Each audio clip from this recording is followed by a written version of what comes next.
Meu nome é Jacques Fuchs, eu sou hoje escritor, mas eu vou contar um pouquinho para vocês como que eu virei escritor e vocês vão se surpreender com o meu trajeto, porque todo mundo acha que escritor segue uma área do conhecimento. Vocês vão ver que eu misturei muitas áreas do conhecimento e é com isso que eu trabalho. E eu vou falar um pouquinho sobre as coisas, né, os meus livros e também os livros que eu estudei e as coisas que me interessou para que eu virasse escritor e chegasse até aqui. E aí depois eu vou fazer um monte de enigmas para vocês aqui hoje também, vocês vão ver.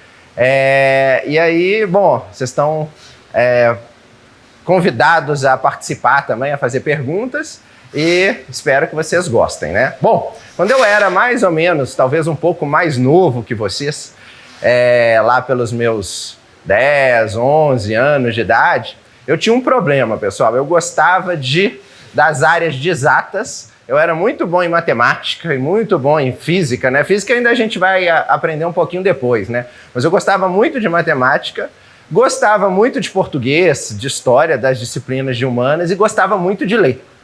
Só que eu lia vários livros, eu gostava muito do Monteiro Lobato, acho que vocês devem conhecer um pouquinho. Enfim, eu gostava dos livros, mas eu não achava que eu poderia nunca escrever. Por quê? Porque quando eu era pequeno, assim, 12, 11 anos, nessa mesma idade, eu imaginava que os super-heróis, né, Super-Homem, Batman e o escritor estavam no mesmo pé de igualdade. Ou seja, eu nunca ia poder virar um escritor, assim como eu nunca ia poder virar um super-homem. Na minha época, o super-herói do momento era o Super-Homem, hein, pessoal? Acho que hoje vocês têm outros desenhos, não sei como que é. Mas eu imaginava que, enfim, era impossível, né? Primeiro, que não existia na minha época esse contato direto com o escritor, né? A gente imaginava que os escritores eram inacessíveis, né, professor? Assim, a gente via os escritores só no nome dos livros, mas a gente nunca imaginava que um dia a gente poderia conhecê-los, né?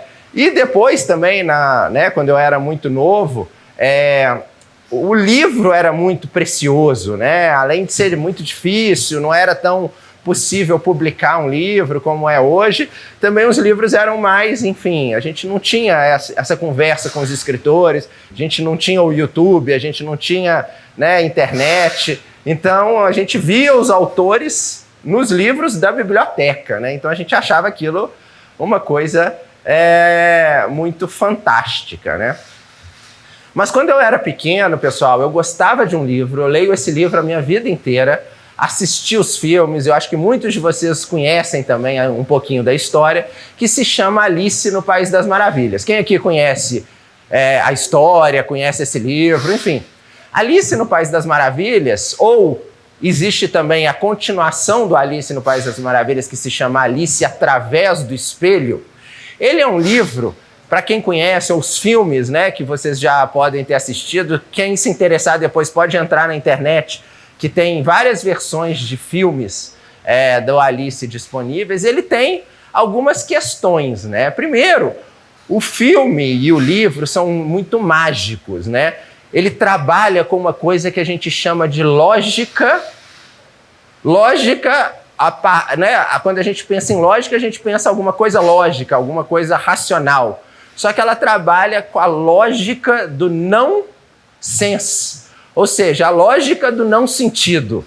Vocês estão vendo que já é alguma confusão na nossa cabeça, né? Trabalhar com uma coisa que é racional, mas uma coisa que é racional e ilógica, alguma coisa que é racional e muda a nossa mente, já tem alguma coisa aí.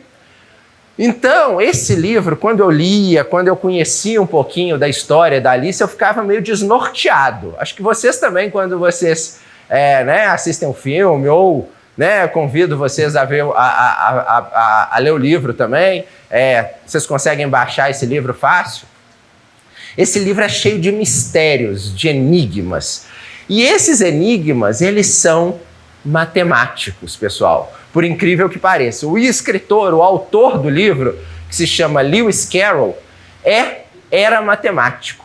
E o Lewis Carroll escreveu esse livro em 1850, e esse livro ele deu de presente para uma criança chamada Alice Liddell, que tinha 11 anos de idade. Então esse livro foi um presente para Alice e para as irmãs dela, e a ideia era que esse livro ensinasse, entre aspas, lógica e matemática para uma criança. Então vocês estão vendo aí que já tem alguma mistura aí entre literatura, não é isso? Porque é um livro de literatura e um pouquinho de matemática e lógica. E eu, como gostava de literatura e como gostava de matemática, esse livro começou a ficar gravado na minha memória. Primeiro, que eu não entendia bulhufas. Eu acho que se vocês forem ler esse livro também, ou se o professor, né, for ler esse livro com vocês, vocês vão ver que a gente não vai entender um monte de coisa. Mas ao mesmo tempo que a gente não entende um monte de coisa, essas coisas ficam nos incomodando. Eu sempre gostei muito de livros que me incomodavam. Não é aqueles livros que você lê, entende a historinha toda, fecha e vai embora, né? O Rafael, por exemplo, que fez uns estudos na área de sociologia, sabe que tem vários autores que a gente lê, relê, e que a gente não entende nada, mas ao mesmo tempo isso nos motiva. Então, pessoal, vamos gravar isso aqui. Eu era da idade de vocês, um pouco mais novo, lia o Lewis Carroll, não entendia nada, mas eu sabia que esse cara estava falando de lógica e matemática. Bom, eu fui crescendo, continuando a ler meus livros, mas gostando muito de matemática, né? E aí, num determinado momento, eu cheguei ao terceiro ano, e no terceiro ano eu tive que, na minha época, se chamava vestibular, né? Hoje vocês fazem o Enem.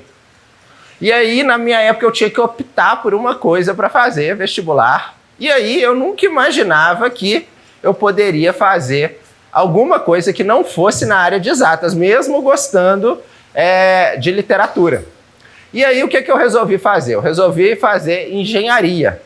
E aí, fui para a faculdade fazer engenharia, vocês imaginem, né? Sentava lá no fundão da sala e ficava lendo literatura, porque eu gostava muito de literatura. E aí, ao ler, né, literatura, eu gostava muito desses livros que misturavam essas coisas de matemática e literatura. Bom, eu acabei ainda, depois de fazer engenharia, eu ainda fiz matemática, porque eu gostava tanto de matemática, fui professor de matemática durante muitos anos na faculdade.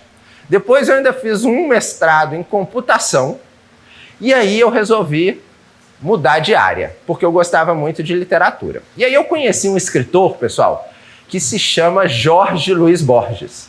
É um escritor argentino, um dos maiores escritores que já existiram, e esse escritor, ele tinha uma característica. Alguns de vocês já devem ter ouvido falar numa frase muito conhecida dele, né, que ele fala assim, que ele imagina que o paraíso é uma espécie de biblioteca. Por quê? Porque ele era uma pessoa que adorava os livros. Ele, desde pequeno, ele passava a vida inteira dentro das bibliotecas. Para ele, a vida fora, a vida real, não tinha muito sentido. A vida para ele importante era a vida que tinha dentro de uma biblioteca. Por quê? Porque dentro de uma biblioteca, pessoal, você podia ler livros de outros países, de outras histórias, de outros tempos. Você podia ler livros do passado, você podia ler livros do presente, você podia ler livros que imaginassem o futuro. Você podia ser e viver outras realidades, não só as suas, né? Não estar preso somente à sua realidade, mas poder imaginar outras realidades. E mais, o Borges tinha muito medo, sabe por quê? Ele adorava os livros, mas o avô dele tinha ficado cego e o pai dele tinha ficado cego. Ele tinha uma doença genética que ele invariavelmente ficaria cego. Então, por mais que os pais dele e os avós tivessem condições de viajar, e eles viajaram por vários lugares do mundo para tentar achar uma cura para a cegueira, esse Borges ia ficar cego. E foi isso que aconteceu com ele. Ele mesmo adorando os livros, ele mesmo gostando muito da leitura, ele acabou ficando cego, né? Tem uma história dele muito bonita, mas muito triste também. Ele, quando ele tinha lá seus 30, 20 e poucos anos, ele começou a trabalhar na biblioteca. Só que houve uma mudança do governo lá na Argentina, e esse governo não gostava dele. E aí o que aconteceu? O que o governo fez com Borges?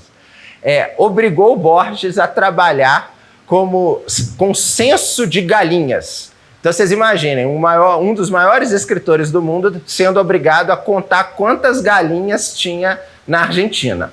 E aí o Borges ficou muito ofendido com esse trabalho, pediu demissão e partiu pelo mundo dando palestras sobre literatura.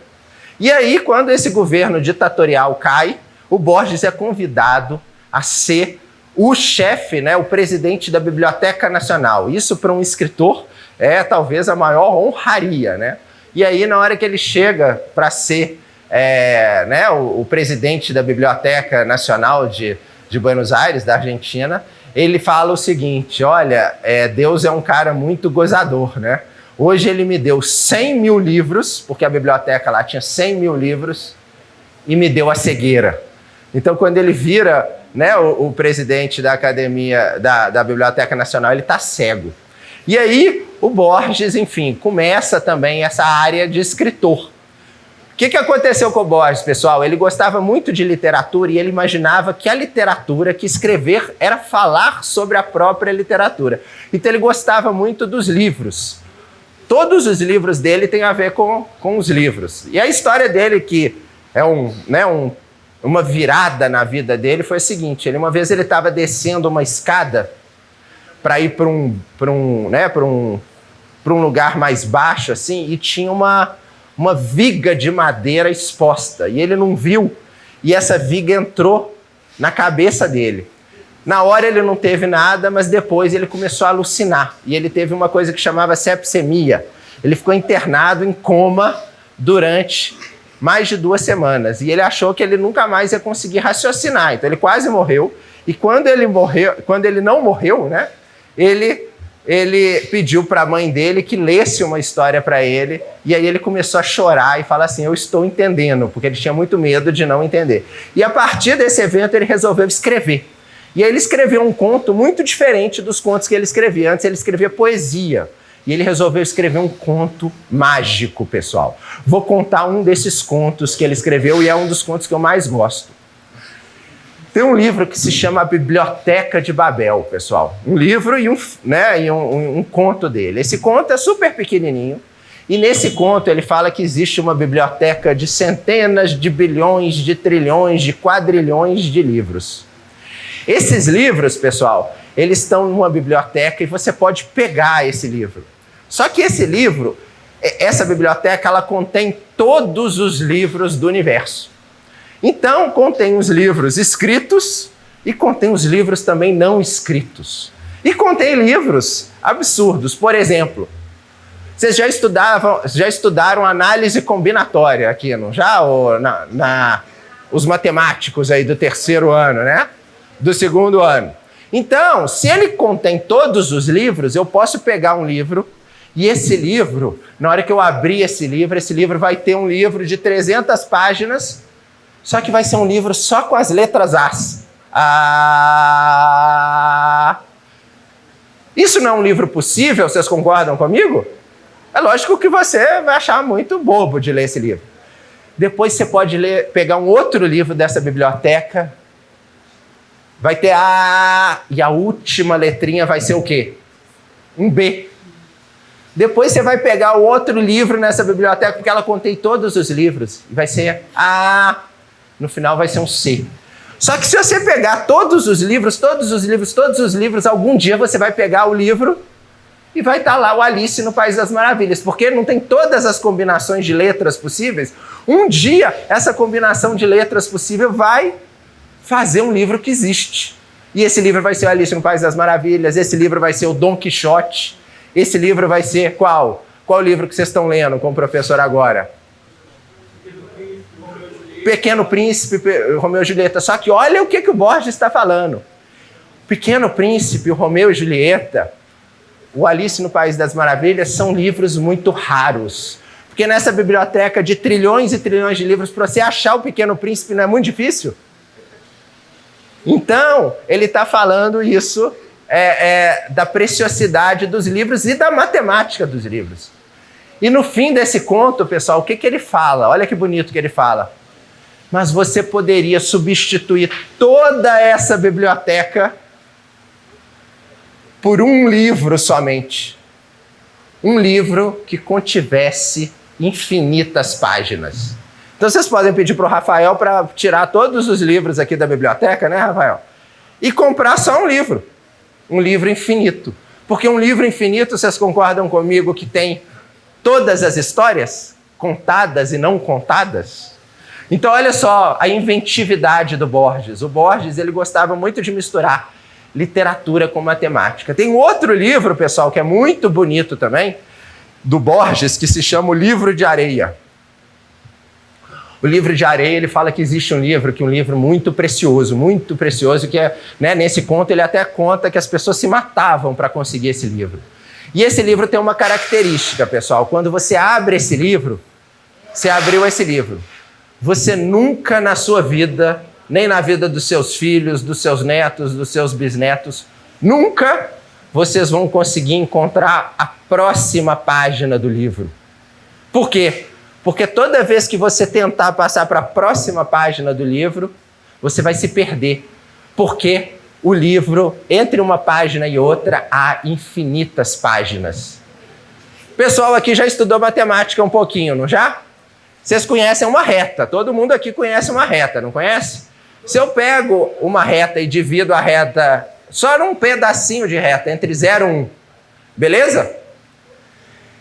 E entre 0, e eu não tento achar o 0 e o próximo número, entre o 0 e o próximo número, se eu for dando um zoom, o que vai acontecer? Eu vou encontrar um buraco ou vou encontrar sempre um pontinho do lado? Toda vez que eu der um zoom, eu não vou aumentando, e eu nunca vou conseguir achar o pontinho ao lado, mesmo sabendo que existe um pontinho. Então, vendo que a ideia do livro de areia e do livro infinito, do livro da Biblioteca de Babel, é a mesma ideia da matemática? Depois tem um outro enigma. Ó, eu vou fazer um enigma aqui para vocês. Vamos ver se vocês conseguem me ajudar a resolver. Quem que aqui é o cara mais rápido aqui, que corre mais rápido aqui do colégio? Vamos pegar o cara mais rápido do mundo, então. Vocês já ouviram falar naquele cara jamaicano, Bolt? Corria pra caramba, não corria? Eu vou postar uma corrida aqui com o Bolt, presta atenção. Vou colocar o Bolt aqui do meu lado e vou colocar do lado do Bolt uma tartaruga. A tartaruga é lerda, não é isso? E aí eu vou falar assim, vai rolar uma corrida aqui entre o Bolt e a tartaruga, beleza? E aí eu dei a largada. Na hora que eu dei a largada, pessoal, o Bolt teve que amarrar o tênis dele. Esqueceu de amarrar. Então, na hora que começou a corrida, vocês concordam comigo que a tartaruga saiu na frente? Vamos supor que a tartaruga tenha andado 5 metros. Então, ela andou 5 metros. Na hora que o Bolt começou a correr, ele não tem que correr 5 metros também? Beleza. Só que a tartaruga, por mais lerda que a tartaruga seja, na hora que o Bolt correu esses 5 metros, a tartaruga correu 2 metros. Vocês concordam? Depois que a tartaruga correu 2 metros, o Bolt não tem que correr de novo esses 2 metros? Aí a tartaruga mais lerda que ela correu 1 metro. E aí o Bolt tem que correr esse metro. Na hora que o Bolt corre esse metro, a tartaruga lá, tranquilinha, correu mais um pouquinho. O que está acontecendo aqui? O Bolt vai ultrapassar a tartaruga algum dia? Por quê? Porque sempre que o Bolt chegar onde a tartaruga está, a tartaruga já andou um pouquinho. Esses enigmas o Borges traz para os livros dele. Então vocês estão vendo que eu estou falando de literatura aqui, não estou, pessoal? Só que eu estou falando também de matemática. E aí o que eu fui fazer no meu doutorado, pessoal? Justamente eu fui estudar as relações entre matemática e literatura. E aí, além de eu ter estudado Lewis Carroll, que é aquele cara que escreveu o Alice no País das Maravilhas, eu fui estudar o Jorge Luiz Borges, que é esse cara aí que eu contei para vocês, desses livros aí super mágicos e fantásticos, e fui estudar também um outro cara chamado Georges Perec. Vou contar um pouquinho da história desse Perec. O Perec, ele tinha 5 anos de idade, ele era francês, E aí houve o Holocausto. Vocês já estudaram na história o que foi o Holocausto? Que foi aquele genocídio que a Alemanha nazista perpetrou, né? Realizou contra os judeus, os campos de concentração. O Perec era de uma família judia e houve um acordo, pessoal, entre o governo francês e o governo alemão nazista, que o governo alemão entregasse todas as crianças para os nazistas. Essas crianças um dia foram raptadas durante a noite e a maioria delas foi morta nos campos de concentração. A família do Perec, o pai e a mãe do Perec, conseguiram esconder o Perec, só que os pais, o pai e a mãe do Perec, morreram num campo de extermínio. E o Perec viveu, tinha 5 anos de idade, e com 5 anos de idade ele ficou órfão. E com 5 anos de idade, pessoal, quando a gente estuda as teorias da infância, uma criança de 5 anos de idade, ela não é totalmente alienada em relação ao que está acontecendo. Então, o Perec começa, com lá seus 20, 30 anos de idade, a escrever, e o objetivo dele é escrever sobre tentar se lembrar do passado, tentar se lembrar das histórias dos pais. E olha a loucura que o Perec inventa, pessoal. Ele fala o seguinte: esse mundo que a gente conhece aí, concebeu uma catástrofe como essa, né, de criar os campos e de matar meus pais, né? E aí ele falou o seguinte: agora eu vou fazer um projeto literário matemático. Por quê? Porque a matemática, idealmente, a gente consegue controlar. Então, olha o que ele faz, pessoal. Ele tem um livro que se chama La Disparition. La Disparition significa desaparecimento em francês. E ele escreve um livro com 360 páginas. E esse livro em 360 páginas em francês fala sobre homicídios, fala sobre coisas terríveis que acontecem. Ele publica esse livro, pessoal. E aí o pessoal começa a ler e de repente descobrem que esse livro não tem a letra E. A letra E em francês é a letra mais importante do alfabeto, assim como o A em português. Não é a letra mais frequente, o A? Em francês é o E. E sabe por que ele faz esse projeto? Esse é um projeto literário-matemático. Isso é uma regra que se chama lipograma. Ele fala o seguinte: se os nazistas me fizeram viver sem as pessoas mais importantes da minha vida, como que fala pai em francês? Père, P-E-R-E. Tem 2 S. Como que fala mãe em francês? M-E-R-E, mère. Ele fala o seguinte: se os nazistas me fizeram viver sem meu pai e minha mãe, eu tenho que ser capaz de escrever também sem as letras mais importantes. Então ele escreve um livro sem a letra E. Esse livro, pessoal, foi traduzido para o português. Sabe como que 2 tradutores tentaram traduzir esse livro? Um do norte do país, o outro do sul. Os 2 deram o nome de O Sumiço. Só que vocês concordam que sumiço e disparition é diferente, né? O cara que conseguiu terminar a tradução e publicou, ele tirou a letra E. Tirar a letra E em português é mais fácil, né? O que tirou a letra A ainda não conseguiu fazer a tradução. Os 2 chamam o sumiço. E o que o Perec está falando aqui? Pessoal, quando a gente fala de dor, de sofrimento, cada um tem um sofrimento e uma dor diferente. Mesmo que você fale para os seus professores, mesmo que você conte o trauma, as coisas que você passou para pessoas próximas, a linguagem é limitada, não é? Você nunca consegue expressar realmente o que você está sentindo e você também, muitas vezes, não consegue entender o sofrimento dos outros. O que o Perec faz nesse livro? Ele mostra para a gente estruturalmente como isso é impossível, porque como que você traduz um livro como esse? Qualquer tentativa de tradução, vocês concordam comigo que é uma tentativa de invenção? Porque o Disparition é diferente. Por exemplo, eu sempre falo, né? E aí eu escrevi um livro sobre essas coisas, depois eu vou falar sobre isso um pouquinho. Mas, por exemplo, o ovo. O ovo, todo mundo aqui, né, sabe o que é um ovo. E um ovo em português, ele é muito mais rico do que um ovo em outras línguas. Por quê? Como que eu falo ovo em inglês? Alguém sabe? Egg, não é? Como que fala ovo em espanhol, vocês sabem? Huevo.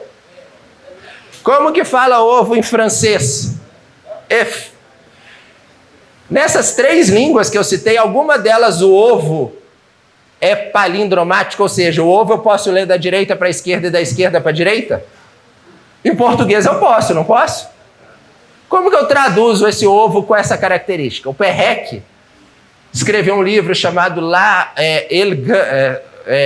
Le Grand Palindrome, o Grande Palíndromo. Ele escreve um livro, 1960, escreve um livro inteiro, e aí na hora que ele acaba de escrever o livro, pessoal, ele fala assim, ó, agora vocês podem ler o livro de trás para frente, que ele é igual. O livro é palindromático. Não tem uma Ana aqui? Alguma Ana? Ana eu não posso ler Ana, Ana. Ovo eu não posso ler ovo, ovo. Agora vocês imaginem escrever um livro inteiro, sendo que esse livro é o mesmo de trás para frente e de frente para trás. Então o Perrec usa essas coisas de enigmas matemáticos, né? Outros enigmas que o Perrec usa na literatura também, que eu brinco com isso. Vou dar um exemplo aqui. Imagina que o Rafael tivesse resolvido entrar em contato lá com Sempre um Papo e falasse assim, olha, eu não quero o Jax, não. O Jax é muito mentiroso. Eu quero uma pessoa ainda mais mentirosa do que o Jax, porque todo escritor é meio mentiroso, hein, pessoal? Eu quero que vocês convidem o Pinóquio para dar aula para vocês. Então, sou eu aqui, pessoal, o Pinóquio. Todo mundo lembra do Pinóquio, não lembra? Pinóquio não é mentiroso? Não conta. Vamos considerar que o Pinóquio que o Rafael convidou aqui é só fala mentira. Então, eu vou falar aqui para vocês. Bom dia, pessoal. O céu hoje está verde cor-de-rosa. É verdade ou mentira? Eu vou falar para vocês. Bom, aqui o nosso ar-condicionado aqui está ótimo, não é? Mentira, não é? Agora eu vou falar para vocês uma coisa, ó, sou o Pinóquio, eu vou falar assim, eu sou mentiroso.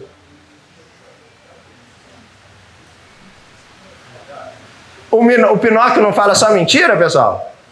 E ele acabou de falar para vocês o quê? A verdade. Ele pode falar a verdade? Não. Qual que é a mentira da mentira?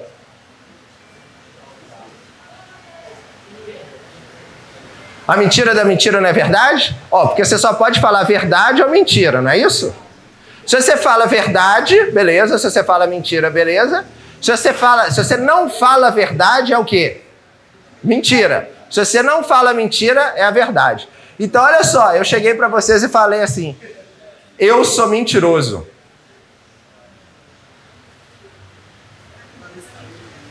Bom, se eu estou falando eu sou mentiroso e eu só falo mentira, então eu estou falando eu não sou mentiroso. Mas se eu não sou mentiroso, eu estou falando verdade. Eu posso falar verdade? Vou dar outro exemplo. Suponha que exista uma cidade, né, aqui perto aqui de Belo Horizonte, e essa cidade tem um barbeiro, que é primo do Rafael. O primo do Rafael, ele é um barbeiro da cidade muito famoso, e ele é um barbeiro que tem uma característica. Ele é meio sistemático, né, Rafael? Ele barbeia todo mundo que vai lá, só que ele faz uma pergunta antes de barbear essa pessoa. Ele fala o seguinte, eu só barbeio quem não se barbeia a si próprio. Beleza, ele, né? Cada louco com a sua mania, não é isso, pessoal? Então, se eu chegar lá no meu barbeiro e perguntar para ele, você pode fazer minha barba? Aí ele fala, você faz a sua barba? Eu falo, não, nunca fiz minha barba. Sempre um barbeiro fez minha barba. Aí o barbeiro, primo do Rafael, vai chegar e vai fazer minha barba. Beleza, certo? Aí vai o Rafael lá e fala, ô primo, faz minha barba. Aí o primo vai falar, você faz sua barba, Rafael? Aí o Rafael vai falar, eu faço. Porque, né, tá difícil a vida, né, não posso ir todo dia no barbeiro. Aí o barbeiro, sai daqui então, não vou fazer sua barba, porque você barbeia a si próprio. Todo mundo concorda, não concorda? Não tem nenhum problema com esse barbeiro, tem? Só é meio maluco. Aí o barbeiro chegou em casa de noite, tranquilo, e olhou para o espelho. Ele está com a barba grande. Na hora que ele vai fazer a barba dele, ele pode fazer a barba dele? Pode ou não? Uai, ele só faz a barba de quem não faz a barba de si próprio, não é isso? Na hora que ele vai fazer a barba dele, ferrou, porque ele não pode fazer a barba de si próprio. Mas na hora que ele afasta o barbeador, ele vira novamente candidato a fazer a barba.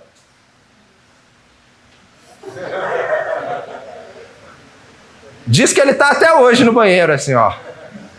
Como chama esse problema que eu falei para vocês, que é o problema do mentiroso, o problema do barbeiro, o problema daquela corrida lá entre a tartaruga e o tal do Bolt? Alguém sabe o nome disso? Tem um nome disso, que é, ele falou já? Como chama? Pode falar. Chama paradoxo. Aí, ó, o Mateus já sabia.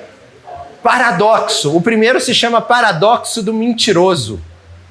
O segundo se chama paradoxo do barbeiro. O outro lá chama paradoxo do movimento. Paradoxos, pessoal, parecem que são questões brincadeiras, né? Que são questões divertidas. A gente usa isso muito na literatura, mas eles são problemas muito sérios. Por quê? Porque quando eles aparecem na matemática, dá um problema. Então, olha só, estou contando a minha história. Era pequeno, gostava do Lewis Carroll, que trabalhava com paradoxos do nonsense. Ou seja, paradoxos do não sentido. Vou dar um exemplo de um paradoxo que ele fala no livro, de uma brincadeira que ele fala. Tem uma cena, vocês se lembram que a Alice, ela come um monte de coisa que não podia comer, né? Ela vai para uns lugares, de repente ela espicha, ela fica pequena, ela engorda, ela chora muito, aí ela quase se afoga no choro dela, tal. E tem um momento que ela tá com o pescoção, não sei se vocês se lembram. Ela fica com um pescoção gigante. Aí tá passando uma águia no céu, e uma águia olha para ela e grita assim: "Ah, uma cobra!" Aí a Alice fica brava, né? "Ô, sua águia, eu não sou uma cobra, não, eu sou uma menininha." Aí a águia olha para Alice e fala assim: "Bom, você não... esse pescoção aí tá meio esquisito, né?" Aí a cobra ainda vira para Alice e fala assim: "Alice, você gosta de ovos?" Aí a Alice fala: gosto de ovos." Aí a águia fala: "Então você tem um pescoção e gosta de ovos, você é ao menos uma espécie de cobra." Porque cobra não tem um pescoção, pessoal? E cobra não gosta de ovos? Então, a Alice, naquele caso, é uma lógica que a águia usa, que está falando né, que ela é uma espécie de cobra. Então, olha só, pessoal. Lewis Carroll trabalhando com literatura e matemática. Borges trabalhando com aqueles contos todos fantásticos que trabalham com literatura e matemática. Perrec, esse cara aí que eu falei para vocês, que escreve um livro de trás para frente, de frente para trás, que é igual. Que escreve um livro inteiro sem usar uma letra. Tem um outro livro, pessoal, que se chama A Vida, Modo de Usar, que ele escreve 100 capítulos, na verdade 99, porque ele fala que um capítulo foi roubado pelo demônio. Todos os capítulos ele impõe, antes de começar o livro, 42 regras matemáticas para escrever o livro. Imagina se o Rafael manda vocês fazerem um trabalho e antes de fazer o trabalho ele coloca assim: só que em cada trabalho vocês vão ter que fazer 42 regras. Fica difícil, não fica? Esse cara fez isso. Cada um dos 99 capítulos há 42 regras em cada um. E esse livro é um livro muito divertido, muito legal. Peguei o Lewis Carroll, peguei o Borges, peguei o Perrec, decidi fazer um doutorado em literatura e escrevi o meu primeiro livro, pessoal, chamado Literatura e Matemática. Esse meu primeiro livro, que se chama Literatura e Matemática, é a versão da minha tese de doutorado, em que eu trabalho com esses enigmas. Só que tese de doutorado ninguém entende, né? Nem eu entendo. Às vezes eu pego lá para ler, e falo, putz, isso aqui é muito difícil, né? Não dou conta, não. Aí eu resolvi escrever um livro mais interessante, que eu conto essas coisas todas, mas para jovens, né? E para adultos, só que de uma forma mais divertida. Se chama O Enigma do Infinito. O Enigma do Infinito, pessoal, eu trabalho com essas coisas todas, e ele também é super ilustrado, né? E esse livro tem uma ilustração que eu adoro, que é um mistério que eu revelo sempre aqui no livro, né? Que é o seguinte, esse livro, quando você abre, você vai ver que ele tem outros livros dentro dele, né? Que são livros que eu cito. Alice no País das Maravilhas, outros livros, e aqui tem o próprio Enigma do Infinito. Quando você tira ele de uma biblioteca, você não pega ele assim? E aí, você começa a entrar nessa biblioteca de Babel, e aí você vai vendo os livros, vai vendo tudo. Depois, no final, você descobre que você está dentro de uma biblioteca infinita. E no final, aparece de novo os livros. As lombadas dos livros. E o último livro do livro inteiro tem um livro que eu acho o livro mais legal. Que eu queria ter esse livro para mim. Eu ainda não consegui tirar ele daqui, mas quando eu conseguir, eu vou ficar muito feliz. Esse livro, na lombada dele, está escrito assim: todos os livros já escritos e todos os livros não escritos.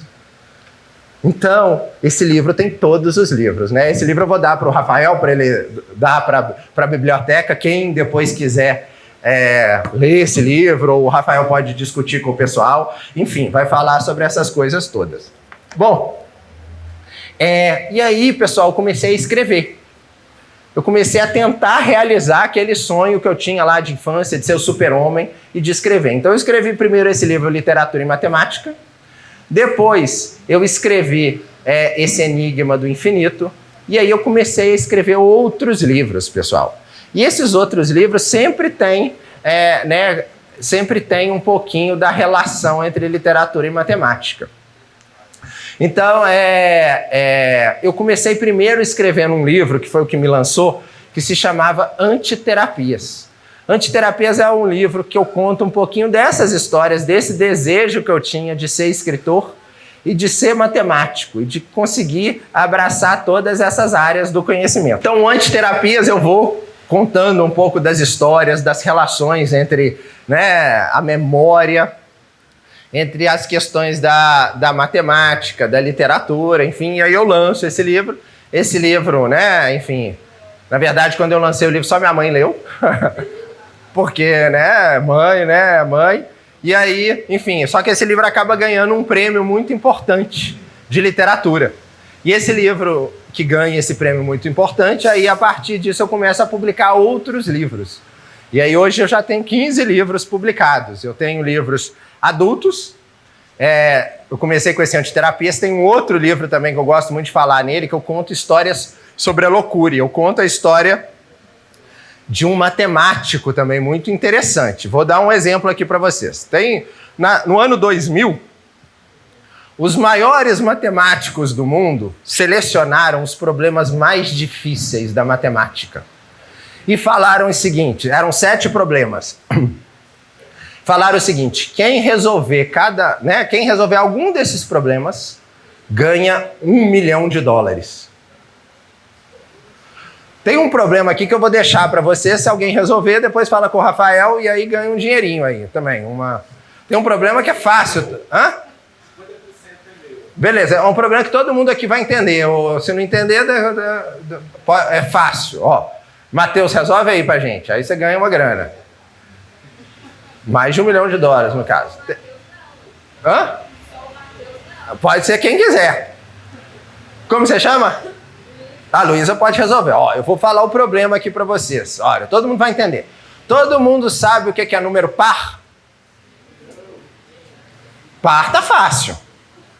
Todo mundo sabe o que é número primo? Por exemplo, o que é o número par? Não é o número que pode ser divisível por 2? 4 é par, 6 é par, 8 é par, 9 é par? Número primo não é número que pode ser só divisível por 1 e por ele mesmo? Por exemplo, o 3 é primo? O 7 é primo? 9 é primo? Aí teve um cara que lá muitos anos atrás ele falou que ele fez uma conjectura. O que é uma conjectura? Ele imaginou que isso pode ser uma verdade para sempre. Só que para ser uma verdade, você tem que provar. E até hoje ninguém conseguiu provar. Se alguém provar, aqui está valendo para vocês, ganha muitos milhões de dólares. O que ele falou? Ele falou o seguinte: todo número par pode ser expresso pela soma de dois primos. Por exemplo, vamos pegar o número 12. 12 é par? Vamos achar dois primos que somados dá 12. Qual? 7 e 5, beleza? 7 e 5, 5 mais 7, 12, beleza. Vamos pegar outro número par. Vamos ver o número 16. 16, me fala dois primos que somados dá 16. 11 e 5. 11 e 5 tá beleza. Ó, vocês já estão no caminho certo. Agora vocês têm que fazer isso para quem? Para todos os números pares do mundo. Quem conseguir mostrar que para todos os números pares eu posso achar sempre um primo somado a outro primo, dá um par, glória eterna. Beleza, Luísa? Quem resolver aí fica eternamente rico, vai poder desfilar carros alegóricos. Até hoje ninguém conseguiu resolver esse problema, pessoal. Por quê? Primeiro que os números são infinitos, mas ser infinito não é o problema. Por exemplo, eu posso mostrar para vocês, dar uma fórmula que mostre que todos os... Como que eu escrevo todos os números pares? Eu posso falar que todo número par é expresso como 2n, sendo que n é qualquer número inteiro.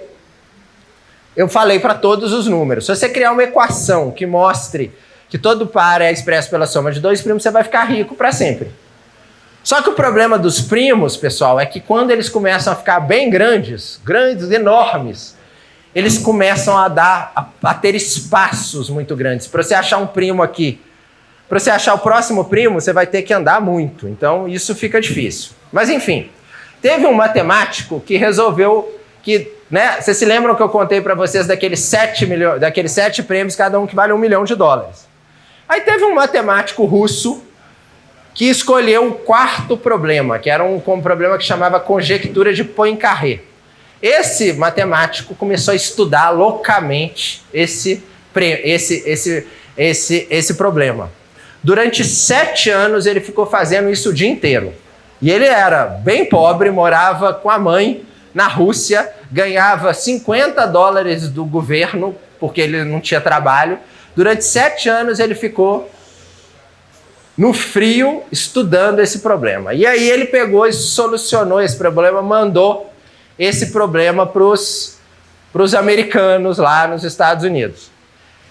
E aí, pessoal, essa solução era tão difícil, mas tão difícil, mas tão difícil, mas tão difícil, que os americanos lá da Universidade de Harvard ficaram 1 ano estudando a solução dele. E aí eles chegaram, depois de 1 ano estudando a solução, eles falaram assim, tá certo, tá certo. E aí eles pegaram um avião e foram lá para a Rússia com um chequinho de $1 milhão e ainda mais com uma medalha, que é a medalha do Nobel da Matemática, que chama Medalha Fields. Bateram lá na porta desse cara e falaram assim, meus parabéns, você resolveu o problema, tá aqui $1 milhão, tá aqui a Medalha Fields. O que vocês acham que esse cara fez?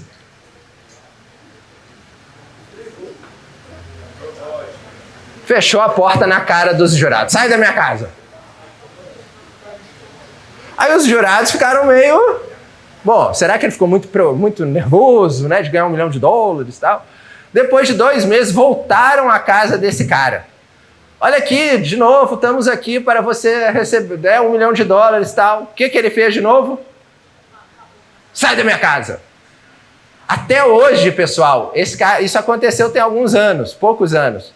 Porque esse prêmio só vale para pessoas abaixo de 40 anos. E aí, até hoje, esse cara não recebeu o prêmio e não recusou o prêmio.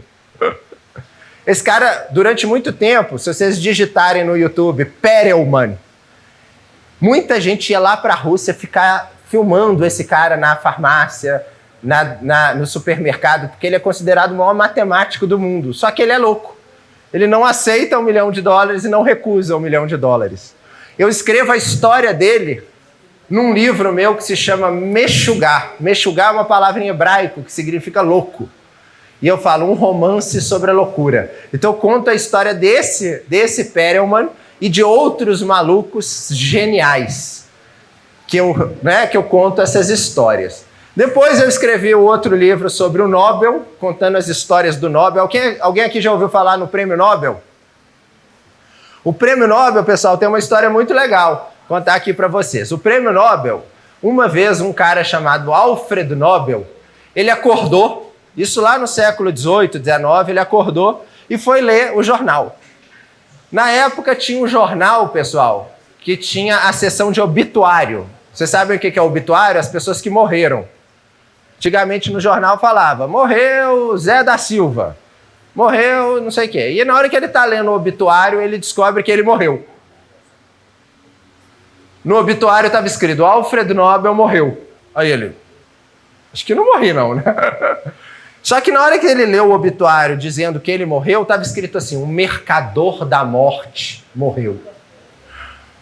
Havia um engano, obviamente. Quem tinha morrido era o irmão dele, e ele não sabia. E outra coisa, só que falava que ele era um mercador da morte, por quê? Porque ele ficou bilionário, ele virou um dos caras mais ricos do mundo, porque ele descobriu a dinamite. Ele que fez dinheiro com a dinamite, com a pólvora. Só que aí, na hora que ele leu aquilo, ele falou, puxa, meu legado que eu vou deixar para o mundo é um legado de morte? Ou seja, eles estavam me chamando de mercador da morte. Aí o que ele resolveu fazer? Ele resolveu fundar uma instituição chamada Nobel, em que ele deixou toda a fortuna dele para as pessoas que fizessem coisas boas para o mundo. Então, toda vez que alguém resolve, escreve um livro bonito, ganha o Prêmio Nobel da Literatura, quando alguém faz uma contribuição interessante na medicina, por exemplo, vocês viram que quem ganhou o Prêmio Nobel, um dos agraciados com esse Nobel, foi quem contribuiu com as pesquisas que deram origem à vacina da Covid, que era uma técnica muito interessante. Ele ganhou o Prêmio Nobel. Ganhou o Prêmio Nobel também pessoas da economia. Só que tem uma brincadeira muito séria. Ele deixou o Prêmio Nobel de economia, de medicina, de literatura da paz. Só que não tem Prêmio Nobel de matemática. Sabe por quê? Porque a esposa do Nobel traía ele com um matemático. Então ele não deixou o Prêmio Nobel de matemática. Então, quem ganha o prêmio, aquele cara, o Perelman, que ia ganhar a medalha mais importante, não era o Nobel, era uma medalha chamada Medalha Fields. Então, eu escrevi um livro que se chama Nobel, conto essas histórias do Nobel. Depois eu escrevi livros também, que eu gosto muito de escrever livros para jovens. E aí eu escrevi também o livro O Enigma do Infinito, escrevi um livro agora, eu comecei a escrever também biografias, que eu gosto muito. Então eu escrevi uma biografia de uma para jovens que se chama Mary Anning e o Pum dos Dinossauros, que eu conto a história de uma paleontóloga verdadeira que descobriu os dinossauros, mas que as descobertas dela foram roubadas pelos homens da ciência.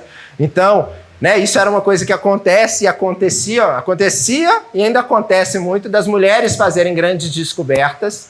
E depois eu escrevi uma biografia do Guimarães Rosa, do João Guimarães Rosa, para jovens, que eu conto a história da escrita do Grande Sertão Veredas.